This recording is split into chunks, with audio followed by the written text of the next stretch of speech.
Ladies and gentlemen, it is the Valenti and Rico show. I am Stoney in for Mr. Valenti. And we got Hatchet, we got Kenny. Thank you, Jeremy Otto, for the update. And Rico, how the hell are you? Short show, but you know what? They won the game again. Yeah, you know what? I do wonder if all the angst and the, oh my goodness, look at it, we suck, 4-game winning streak, sweep the Diamondbacks, is all well with the world.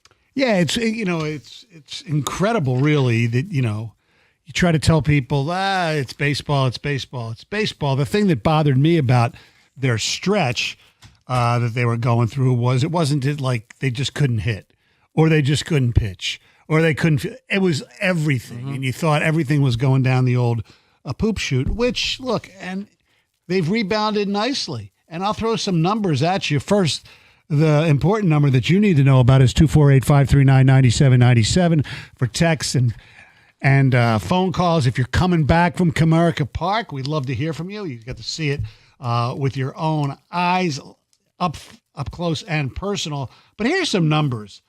They've won 4 straight games.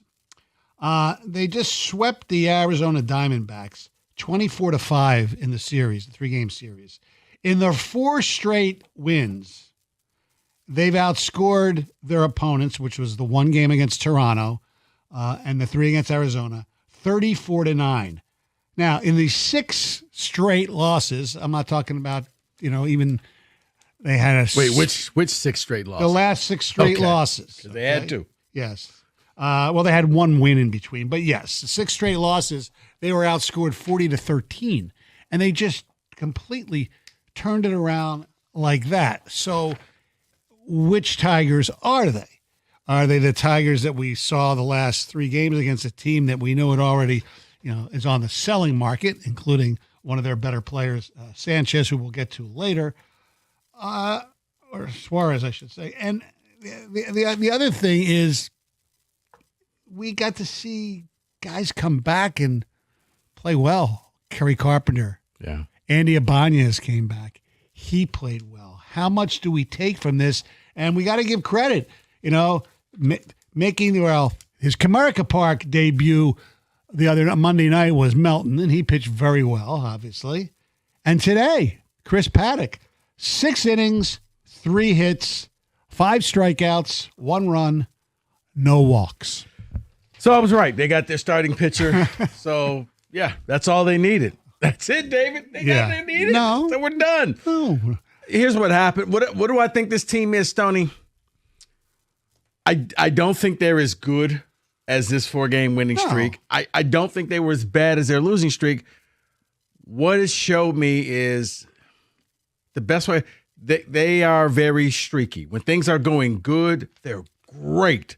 But when things fall apart, they just look lost. Now, what you hope is they ride this thing throughout the rest of the season and in the playoffs because, going back last year, everything was looking great. Looked like they were about to go ahead and move past the Guardians, and then it didn't. Right. And once what bothers me with this team is once things start going bad, I don't know, unless it just so happens to coincide with a Skubal start, but we even saw he lost one.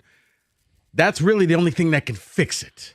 Because when they're in the middle of just a quagmire, they can't get out of their own way. That's the thing that bothers me with them. But as most people who follow more teams than the Tigers closely, we could say that about every team. It looked like Boston was completely dead. Then they won. They went on a huge streak. Then they went on a losing streak. Every team, the Yankees went through a streak where they couldn't score runs. The Dodgers recently. The Tigers are basically just every other team in baseball. I guess, but I would say, but the other team has bipolar stars. That's the difference, right? So that okay, well maybe this guy can come out there. Maybe it'll be Mookie Betts. Man, with this team, man, it's bipolar. When they're good, they're great. When they're bad, oh boy.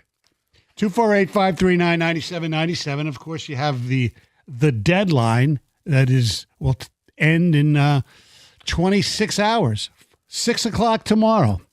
We'll know if the Tigers did anything. And you heard Jeremy in the update say that sources have told Mark Feinstein of MLB.com, 4 teams are the primary suitors for Suarez, and that is the Seattle Mariners, the Chicago Cubs, the Philadelphia Phillies, and the Detroit Tigers. Yeah, they're not making any moves. That's great to hear their name in that, but I don't think it's happening anymore. I don't think they're making a Suarez move. I will think I would almost bet anything they get another reliever. I don't think they're making any more moves. I think they've already made their move. Oh. I truly think they've made their move already. And their move is paid off. Well, wait. If you're going to say the move paid off, which, yeah, 1 game, and I don't think that's enough for them to sit there and say, oh, we don't need anything else. Their bullpen, if you're going to go based on that, okay, Canely has given up home runs in his last 2 starts again. They definitely need help in the bullpen. I don't think Scott Harris is blind. There are so many relievers out there. Will they get a Bednar, the top one? Probably not, but they're going to get somebody. Let me ask you this. Stoney, hold on real quick, David. I think where I'm coming from, and I don't want to speak for you, David, it's not what we want them to do. No, it's what they're going to do. I would love for them to go out there and really start bringing in some bodies and really start adding to this team and making that push. I think that they've made their move, and I think they're going to be happy with that move they made, especially now they can sit back and say, see, we got an extra arm. We got an extra starting pitcher. Or when the playoffs come, middle reliever, you can bring them out the pen. I still don't see the sense of urgency with this organization that you do with other organizations. Because I think they're going to make the move because Bednar, will they give up a top 5 prospect? Probably not, okay?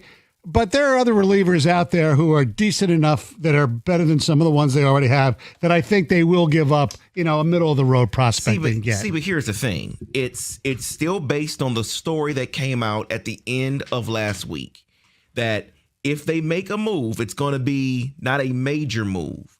Bednar, would you be considered a major move, right? That's why I don't Suarez, think to do that. A major move. None of those are happening. I agree there. And I think they've made their minor move already. No, because they didn't get a reliever. I think they're going to get one more. And I think this move, the Paddack move, was predicated on all of a sudden Reese Olson getting hurt. So I think because of that, he's going to make one other move and get another bullpen arm in there. He has to. David, what makes you so sure about this? That's my question. Because you've been saying this definitively all day now, even pre-show, and I just wonder where your head's at. Yeah, I just listening to things, kind of putting the tea leaves together. The puzzle pieces I think are there. I just don't think they're making a move. If they were, I feel they would have already done one.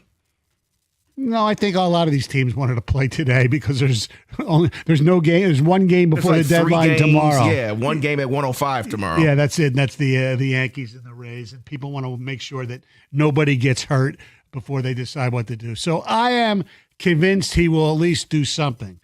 Whether it's going to be, I don't think it's going to be a major move, but it will be one other bullpen arm, in my opinion. As you know, if you've been listening to me over the past 30 years, I'm wrong a lot. Okay, so that happens. It's you know what, and as I found out in this business, if you're right all the time, you're in the wrong business. Yeah, you should be out in Las Vegas making a lot of money. Exactly. So, will they make another move? I'm going to split the difference and say, yeah, I do. Maybe another minor arm. Now that it looks like Cobb is just not going to play this year. Although, I don't know. He was healthy yesterday in his rehab start, so I'm not going to rule him out. Whether that's going to make a difference or not, I don't know. He's more of a starter anyway. I mean, after, I guess, looking at what Evan Petzel put out there earlier today, it kind of just sounded like a guy that's realizing his limitations. So I don't expect him. So maybe at some point you get another arm for middle relief, another arm coming out the pen. Nothing major. Yeah. But that's why I'll split the difference with you two. Are they done? No, but it's not going to be something where we're going to hit the breaking news sounder and say, oh my God, they just got Kenny Cott. Nah, we're good. Well, we know Kenny can't go. He can't be a starter because he can't go 9 innings. Our telephone number is 248-539-9797. We will take your phone calls, your texts, all that coming up next. It is the Valenti and Rico show with me, Stoney, on 97.1 The Ticket.